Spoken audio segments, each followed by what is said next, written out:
PBA Chameleon Championship match play.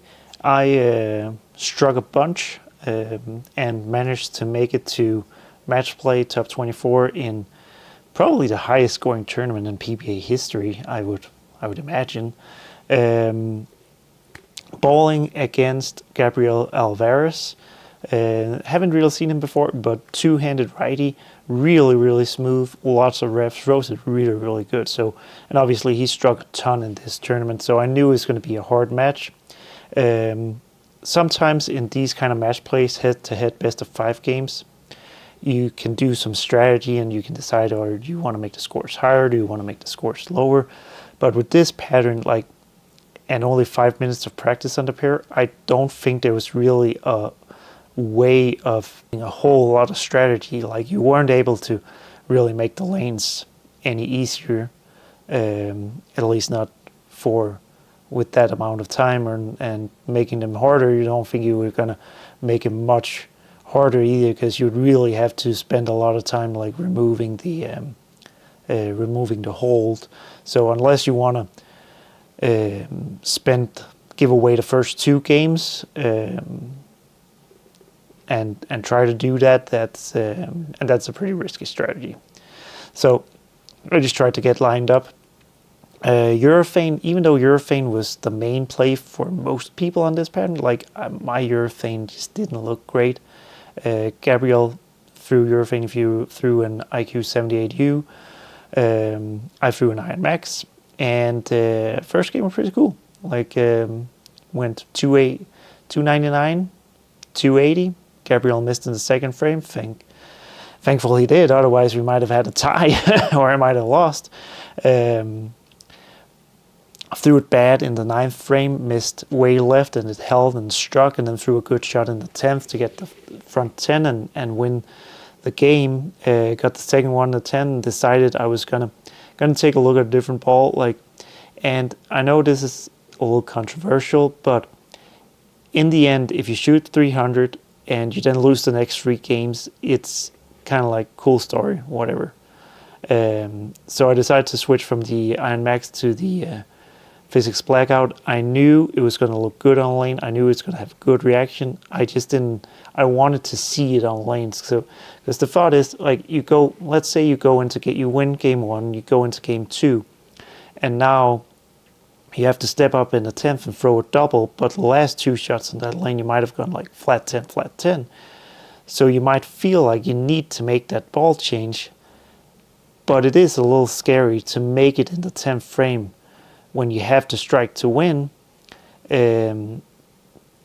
especially if you haven't seen it go down the lane at all. By throwing it in the last shot of the 300 game, or potential 300 game, I at least knew what it looked like on the lane. I knew how much I needed to move and all those kind of things. And it looked really good on the 12th shot. I threw it good, it looked good, it just didn't get the 10 out. So 299, 280. Second game, I threw 2 not so good shots early on, and Gabriel shot 289. Like, what are you gonna do? Like, he had the front 10 against me. He had the 10. He had 20 in a row against me, and it was like, all right. He had 20 in a row against me, and I won one of the games. It's hard to be dissatisfied with that. So through game 2, when it became apparent I was going to lose, I kind of tested a few different balls. I threw a phase 2. That one didn't quite look right. I threw the Physics Blackout, which looked a little strong, a little quick. And then I threw the Rockstar. I had given it 3,000 on a spinner to smooth it out a little bit. And it was clean enough without being too clean, and it was pretty smooth. So I decided that in game 3, I was going to go with the Rockstar. And this is probably the only little part of strategy that was involved in this match. I kind of hoped that by me throwing reactive, I could change the lane enough, create enough transition to where Gabriel's urethane look would at some point go away.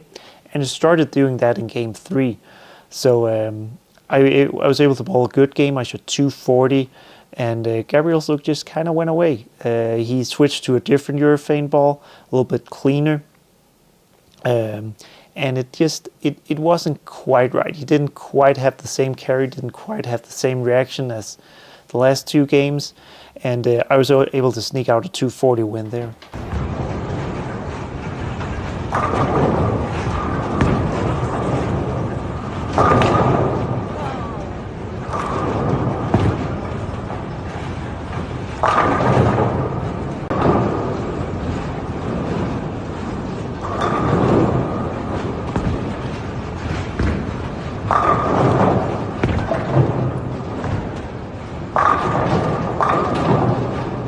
Gabriel's look started to go away game 3 with Hurricane. He tested some reactives, did what he should do, like try something different. And then going into game 4, I decided I was gonna, like, the Rockstar looked all right, but it did kind of want a flat 10 on the left lane, struck every time on the right lane.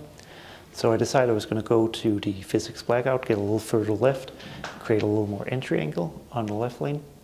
And Gabriel went to, I think he went to a Rockstar.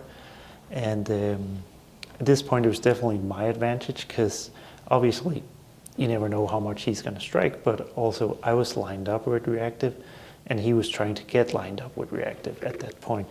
And he got close. His reaction was close, it just wasn't quite there, and I ended up having the front 11 that game, so not much you can do about that. Like when I had front 11 twice, won both of those games. Yeah, it's just how it goes. Scores were really, really high, so you're gonna have to strike a bunch, but it was really cool. The 12 on game 4 threw awful.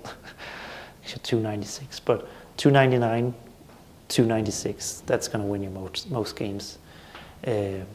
Glad I made it through that match, making it to the second round of 16 match play after getting the bye on Viper, and alive in 2 tournaments, and obviously the World Championships. But it was cool. It's been a while since I've been in one of those match plays, and it was really cool to perform as well as I did. Only thing that would have made it better was if I struck on the 12th shot a little bit more, but got a few more. Got at least one more match on Chameleon to try to get that 300 game.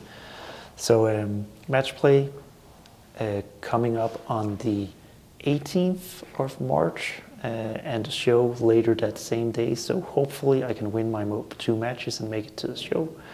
But it's going to take a lot of strikes, obviously. So thanks for watching, and I'll see you in the next video from the World Series of Bowling.